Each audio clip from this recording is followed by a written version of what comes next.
जी देखें, ये हमारे पास एक्सरसाइज 4.8 का क्वेश्चन नंबर 11 है कि इसका फर्स्ट पार्ट गिवन है minus pi sine pi x, और सेकंड पार्ट में गिवन है 3 साइन एक्स, और पार्ट सी में गिवन है sine pi x minus 3 sine 3 x. ठीक हो गया। तो क्वेश्चन की स्टेटमेंट के मुताबिक सबसे पहले हमने इस फंक्शन की इंटीग्रेशन फाइंड करनी है। इसकी इंटीग्रेशन का जो आंसर आ जाए उसको डिफ्रेंशिएट करना है विद रिस्पेक्ट टू एक्स, क्योंकि वेरिएबल एक्स में है। जब हम इस कोई फंक्शन को डिफ्रेंशिएट करेंगे विद रिस्पेक्ट टू एक्स तो अगेन हमारे पास ये फंक्शन हासिल होगा। ठीक हो गया। तो स्टेप बाय स्टेप मैं इसे सिंप्लीफाई करता हूँ। तो सबसे पहले हम इस फंक्शन की इंटीग्रेशन को फाइंड आउट करते हैं। तो मैं यहाँ लिखता हूँ कि इंटीग्रेशन, क्योंकि इंटीग्रल का साइन लिखें इंटीग्रेशन के लिए, और ये फंक्शन लिखें गिवन है हमारे पास minus pi sine pi x. Variable x में तो मैं इसके साथ डी एक्स लिखता हूँ। ठीक हो गया। अब देखिए माइनस पाई कांस्टेंट वैल्यू, इसीलिए इसे बाहर निकालें इंटीग्रेशन के। इंटीग्रेशन फाइंड आउट करें इस फंक्शन की गिवन है हमारे पास साइन पाई एक्स। ठीक हो गया। वेरिएबल एक्स में है तो डी एक्स को साथ में लिख दें। अब देखिए माइनस पाई को मैं वैसे लिख देता हूँ, और साइन की इंटीग्रेशन हमारे पास माइनस कॉस के इक्वल होती है। ठीक हो गया। एंगल को कुछ नहीं करना होता, एंगल को आपने वैसे लिख देना है। अब साइन को छोड़कर इसके एंगल का डेरिवेटिव लेना होता है, तो उसे डिवाइड करना होता है नीचे। तो साइन पाई एक्स का डेरिवेटिव पाई कांस्टेंट वैल्यू, इसीलिए इसे पहले लिखे। एक्स का डेरिवेटिव 1 के इक्वल होता है। ठीक हो गया। यानी कि इसका जो इनर डेरिवेटिव था उसे हमने इंटीग्रेशन के नीचे डिवाइड करना होता है, यानी कि डिवीजन के नीचे डिवाइड करना होता है। तो फिर उसके बाद प्लस सी लिखें। ये कोई एनी कांस्टेंट वैल्यू है, पाई से पाई कट जाएगा, माइनस से माइनस कट जाएगा, तो इसका आंसर हमारे पास रह जाएगा कॉस पाई एक्स। ठीक हो गया। और ये प्लस सी के इक्वल आएगा हमारे पास। ठीक हो गया। अब इस फंक्शन की इसकी जो इंटीग्रेशन का ये जो आंसर आया है उसको डिफ्रेंशिएट करें विद रिस्पेक्ट टू एक्स। तो मैं यहाँ लिखता हूँ कि चेक। तो डेरिवेटिव फाइंड करेंगे इसके आंसर का, तो D over D x into ये फंक्शन लिखेंगे गिवन हमारे पास कॉस पाई एक्स। ठीक हो गया। और ये प्लस सी के, तो कॉस का डेरिवेटिव जो होता है वो हमारे पास माइनस साइन के इक्वल होता है। एंगल को कुछ नहीं करना है, एंगल को वैसे लिखा रहने देना है। अब कॉस को छोड़कर इसके एंगल का इनर डेरिवेटिव लेना है, फिर डेरिवेटिव में साथ इसके इनर डेरिवेटिव को लिखते हैं। पाई एक्स का डेरिवेटिव, पाई कांस्टेंट वैल्यू इसीलिए इसे वैसे लिखेंगे, एक्स का डेरिवेटिव 1 के इक्वल होता है। ठीक हो गया। और ये प्लस सी कांस्टेंट वैल्यू इसलिए इसका डेरिवेटिव 0, इसे सिंप्लीफाई करेंगे। इस पाई को मैं पहले लिख रहा हूँ, तो माइनस पाई। ठीक हो गया। और ये साइन पाई एक्स के, तो ये वहीं अगेन हमारे पास क्वेश्चन हासिल हुआ है। ठीक हो गया। तो इसी तरह अब क्वेश्चन नंबर 11 के पार्ट बी को स्टेप बाय स्टेप सिंप्लीफाई करते हैं। जी तो देखिए पार्ट बी में गिवन है हमारे पास 3 साइन एक्स। ठीक हो गया। तो सबसे पहले इस फंक्शन की इंटीग्रेशन को फाइंड आउट करें। 3 साइन एक्स को वैसे लिखें, वेरिएबल एक्स में है तो मैं डी एक्स लिखता हूँ, और ये इंटीग्रल का साइन गिवन है 3 कांस्टेंट वैल्यू, इसलिए इसे बाहर निकालें और इंटीग्रेशन फाइंड आउट करेंगे साइन एक्स डी एक्स की। ठीक हो गया। तो 3 को मैं वैसे लिख देता हूँ, साइन की इंटीग्रेशन हमारे पास माइनस कॉस के इक्वल होती है। ठीक हो गया। और ये हम बस प्लस सी लिखेंगे, क्योंकि ये हमारे पास कोई एनी कांस्टेंट आर्बिट्रेरी कांस्टेंट है। ठीक हो गया। सिंप्लीफाई करेंगे तो माइनस 3 कॉस एक्स प्लस सी हमारे पास इस फंक्शन की इंटीग्रेशन का आंसर हासिल होगा। ठीक हो गया। अब क्वेश्चन की स्टेटमेंट के मुताबिक इस फंक्शन का जो आंसर है उसे हमने चेक करना है वेरिफिकेशन की बेस पर, कि इसका आंसर जो आया है उसको डिफरेंशिएट करेंगे विद रिस्पेक्ट टू एक्स। तो मैं लिखता हूँ कि डी ओवर डी एक्स। ठीक हो गया। Into minus 3 cos x. ठीक हो गया। और यह प्लस सी, इस फंक्शन की इंटीग्रेशन का जो आंसर है उसको डेरिवेटिव फाइंड आउट करें। माइनस 3 को वैसे लिखें, कॉस का डेरिवेटिव हमारे पास माइनस साइन के इक्वल होता है। ठीक हो गया। और यह प्लस सी वैल्यू हमारे पास कांस्टेंट है, इसीलिए इसका डेरिवेटिव 0 से सिंप्लीफाई करेंगे, माइनस और माइनस पॉजिटिव हो जाएंगे, तो 3 साइन एक्स हमारे पास इस फंक्शन का डेरिवेटिव फाइंड हो जाएगा। तो ये वही अगेन हमारे पास क्वेश्चन नंबर 11 का पार्ट बी है। ठीक हो गया। तो इसी तरह अब क्वेश्चन नंबर 11 के पार्ट सी को स्टेप बाय स्टेप सिंप्लीफाई करते हैं। ये तो देखिए ये हमारे पास क्वेश्चन नंबर 11 का पार्ट सी गिवन है।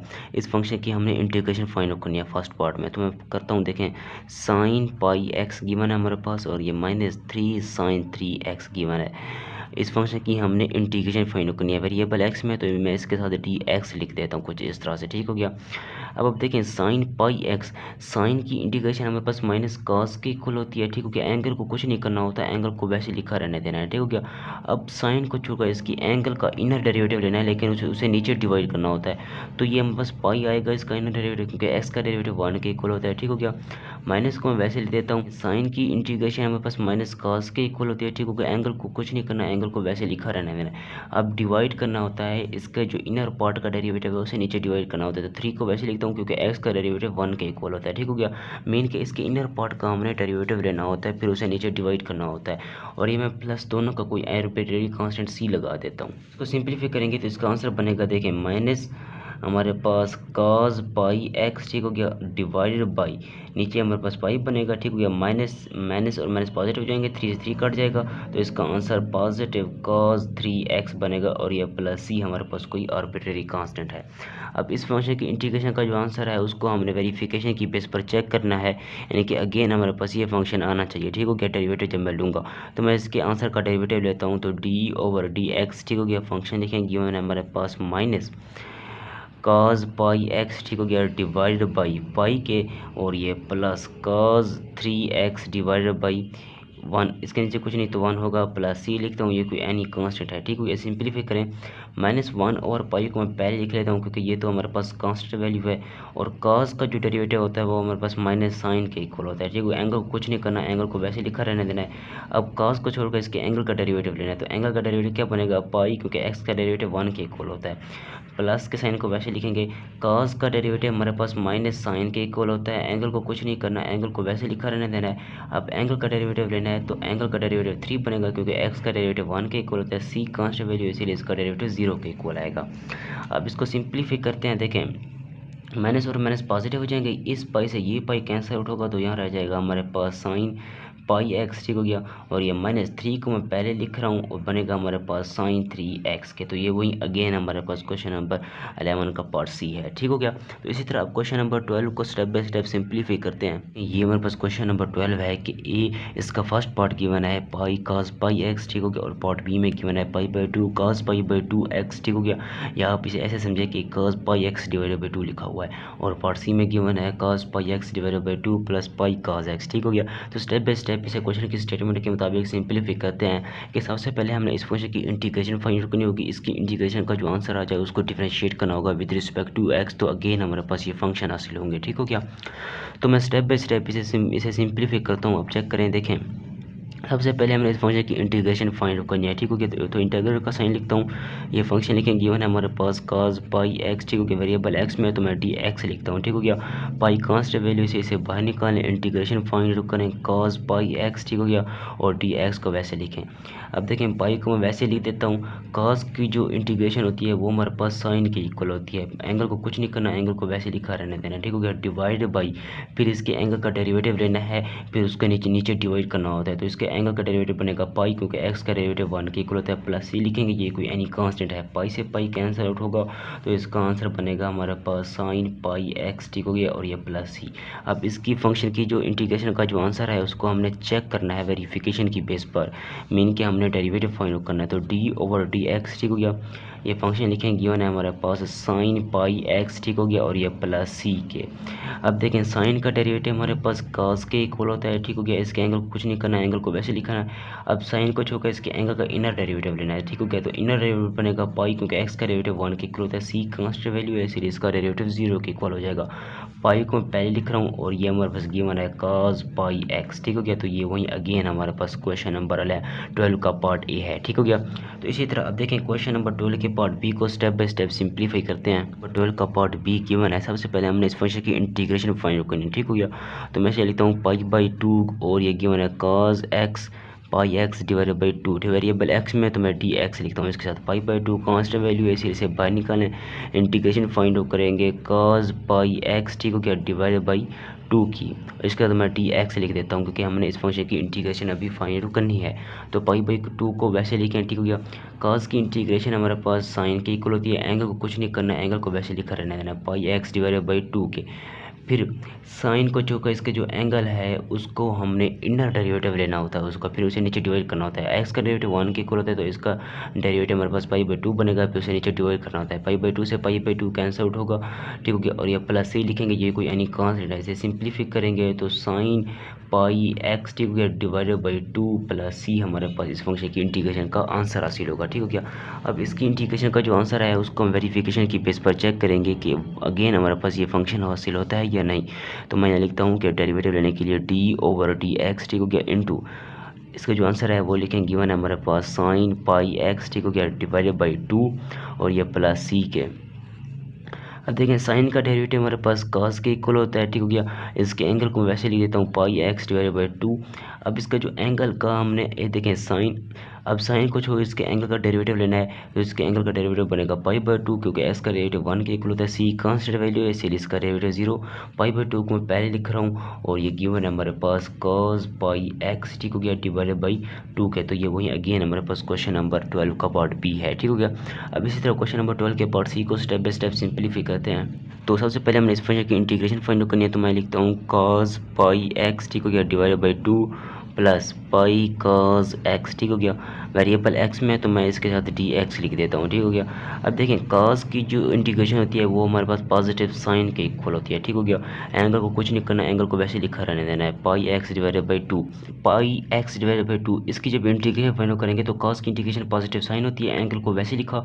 अब cos को छोड़कर इसका जो एंगल है उसका इनर डेरिवेटिव लेना होता है, लेकिन इंटीग्रेशन में उसे नीचे डिवाइड करना होता है, ठीक हो गया। तो इसका जो इनर डेरिवेटिव बनेगा वो पाई/2 बनेगा, क्योंकि एक्स का डेरिवेटिव यहाँ पर हमारे पास 1 के इक्वल होता है, ठीक हो गया। प्लस के साइन को मैं वैसे लिख देता हूँ, पाई कांस्टेंट वैल्यू इसलिए इसे बाहर निकालेंगे और cos x की इंटीग्रेशन का जो आंसर हासिल होगा, cos x की इंटीग्रेशन हमारे पास sin x के इक्वल होता है, ठीक हो गया। प्लस ही लेकिन पाई/2 को मैं लिख सकता हूँ 2/पाई, ठीक हो गया। और जब मैं इसे ऊपर लिखूँगा तो ये हमारे पास गिवन है sin पाई एक्स, ठीक हो गया, डिवाइडेड बाई 2 और ये प्लस पाई sin x और ये x को मैंने वैसे लिख दिया और ये प्लस सी हमारे पास कोई कांस्टेंट वैल्यू है। अब इसकी इंटीग्रेशन का ये जो आंसर है उसको वेरिफिकेशन की बेस पर चेक करेंगे कि अगेन हमारे पास ये फंक्शन हासिल होता है या नहीं, ठीक हो गया। तो मैं डेरिवेटिव लेता हूँ इसके आंसर का, गिवन है हमारे पास d/dx, ठीक हो गया। फंक्शन लिखें, गिवन है 2/पाई, ठीक हो गया, और sign pi x divided by 2 और प्लस पाई साइन एक्स के, ठीक हो गया। और ये प्लस सी को यानी कांस्टेंट वैल्यू है इसलिए इसका डेरिवेटिव 0 के इक्वल आएगा। अब देखें 2/पाई क्योंकि कांस्टेंट वैल्यू है इसलिए इसे मैं वैसे ही लिख देता हूँ 2/पाई को।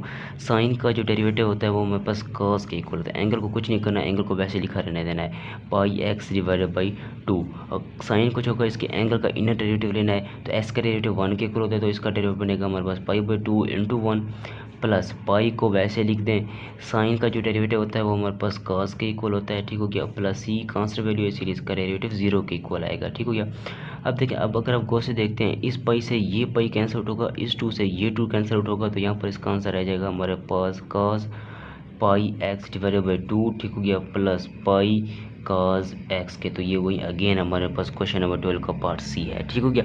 तो इसी तरह क्वेश्चन नंबर 13 को स्टेप बाय स्टेप सिंप्लीफाई करते हैं। नंबर 13 है, उसका फर्स्ट पार्ट है सेकंड स्क्वायर x और पार्ट बी में गिवन है 2/3 सेकंड स्क्वायर x/3 और पार्ट सी में गिवन है मैंने second square 3x divided by 2, ठीक है। स्टेटमेंट के मुताबिक सबसे पहले हमने इस फंक्शन की इंटीग्रेशन फाइंड आउट करनी है, इसकी इंटीग्रेशन का जो आंसर आ जाए उसको हमने डेरिवेटिव फाइंड आउट करना है, ठीक हो गया। तो उसके आंसर को मीन के उसके आंसर को डिफरेंशिएट करना है विद रिस्पेक्ट टू x। तो स्टेप बाय स्टेप मैं इसे सिंप्लीफाई करता हूँ। तो सबसे पहले हम फर्स्ट पार्ट को सिंप्लीफाई कर लेते हैं, इसकी इंटीग्रेशन फाइंड आउट करनी है। तो second square x variable x में तो मैं इसके साथ dx लिखता हूँ, ठीक हो गया। अब देखें सेकंड स्क्वायर x की जो इंटीग्रेशन होती है वो tan x के इक्वल होती है, ठीक हो गया। अब प्लस सी लिखें क्योंकि ये हमारे पास कोई आर्बिट्रेरी कांस्टेंट वैल्यू है। अब इसकी इंटीग्रेशन का जो आंसर हासिल हुआ है उसको हमने चेक करना होता है वेरिफिकेशन की बेस पर कि अगेन हमारे पास ये फंक्शन हासिल होता है या नहीं। तो मैं यहाँ लिखता हूँ कि चेक, यानी कि इसके आंसर को हमने चेक करना है, डेरिवेटिव फाइंड करना है। तो मैं लिखता हूँ कि d/dx, ठीक हो गया, इंटू tan x, ठीक हो गया, और यह प्लस सी। tan x का डेरिवेटिव हमारे पास सेकंड स्क्वायर x के इक्वल होता है, ठीक हो गया। c कांस्टेंट वैल्यू है इसलिए इसका डेरिवेटिव 0। इसे सिंप्लीफाई करेंगे तो सेकंड स्क्वायर x हमारे पास इसकी डेरिवेटिव फाइंड हो जाएगी, ठीक हो गया।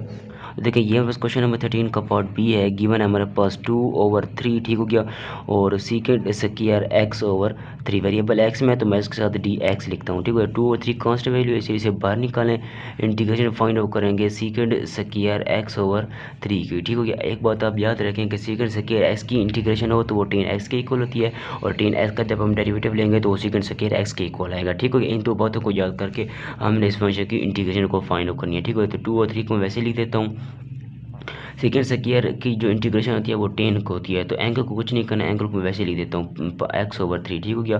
डेरिवेटिव 1 के इक्वल होता है, ठीक हो गया, 3 को मैं वैसे लिख देता हूँ, प्लस ये लिखेंगे ये कोई यानी कांस्टेंट वैल्यू है, ठीक हो गया। सेकंड स्क्वायर की इंटीग्रेशन 10 के इक्वल होती है, एंगल को मैंने वैसे लिखा, फिर डिवाइड करना होता है, इस सेकंड को छोड़कर इसके एंगल का इनर डेरिवेटिव लेना होता है, उसे डिवाइड करना होता है, ठीक हो गया। तो इसे सिंप्लीफाई करूँगा, देखें 3 से 3 कट जाएगा तो इसका आंसर आ जाएगा हमारे पास 2 10, ठीक हो गया, x/3, ठीक हो हो गया, और ये प्लस सी के इक्वल आएगा हमारे पास, ठीक हो गया। अब इसकी इंटीग्रेशन का ये जो आंसर आया है उसको डिफ्रेंशिएट करना है विद रिस्पेक्ट टू एक्स, तो मैं यहाँ लिखता हूँ कि चेक। तो डेरिवेटिव फाइंड करेंगे इसके आंसर का, तो डी ओवर डी एक्स, ठीक हो गया, इंटू गिवन है हमारे पास 2 tan x/3, ठीक हो गया, और ये प्लस सी। 2 को वैसे लिखें, 10 का डेरिवेटिव हमारे पास सेकंड स्क्वायर के इक्वल होती है, x/3 को वैसे लिखें, 10 को चुका x/3 का डेरिवेटिव लेंगे तो इसका डेरिवेटिव बनेगा 1/3, क्योंकि इसका डेरिवेटिव 1 के इक्वल होता है। c का डेरिवेटिव 0, सिंप्लीफाई करेंगे, इस 3 को पहले लिख रहा हूँ तो बनेगा 2/3 सेकंड। तो ये अगेन हमारे पास क्वेश्चन नंबर 13 का पार्ट बी है, ठीक हो गया। अब इसी तरह क्वेश्चन नंबर 13 के पार्ट सी को स्टेप बाय स्टेप सिंप्लीफाई करते हैं। नंबर 13 का पार्ट सी गिवन है, इंटीग्रेशन फाइंड करनी है minus second square 3x divided by 2 की, ठीक है। वेरिएबल x में तो मैं dx लिखता हूँ, माइनस को बाहर निकालें और second square 3x divided by 2 और ये dx, माइनस को वैसे लिखता हूँ। सेकंड स्क्वायर की इंटीग्रेशन हमारे पास 10 के इक्वल होती है, ठीक हो गया। एंगल को कुछ नहीं करना, एंगल को वैसे लिखना है 3x डिवाइडेड बाई 2। अब सेकंड को छोड़कर इसका जो एंगल है उसका इनर डेरिवेटिव लेना है, उसे हमने नीचे डिवाइड करना होता है, ठीक है। 3/2 क्योंकि x का डेरिवेटिव 1 के इक्वल होता है, प्लस ये लिखेंगे, ये को यानी कांस्टेंट वैल्यू से सिंप्लीफाई करेंगे तो -2 डिवाइडेड बाई 3 10 और ये 3x डिवाइडेड बाई 2 और ये प्लस सी हमारे पास कोई यानी कांस्टेंट वैल्यू, ठीक हो गया। अब इसकी इंटीग्रेशन का जो आंसर है उसको डिफरेंशिएट करना है विद रिस्पेक्ट टू x, तो मैं यहाँ लिखता हूँ कि चेक। तो डेरिवेटिव फाइंड करेंगे तो डी ओवर डी एक्स, ठीक है, इंटू गिवन है हमारे पास -2 डिवाइडेड बाई 3, इसका जो आंसर है उसको हमने डिफरेंशिएट करना होता है 3x डिवाइडेड बाई 2 और ये प्लस सी। तो देखें -2/3 को मैं वैसे लिख देता हूँ क्योंकि ये हमारे पास कांस्टेंट वैल्यू है, ठीक हो गया। 10 का डेरिवेटिव हमारे पास सेकंड स्क्वायर के इक्वल होता है, एंगल को कुछ नहीं करना है, एंगल को वैसे लिखा रहने देना है।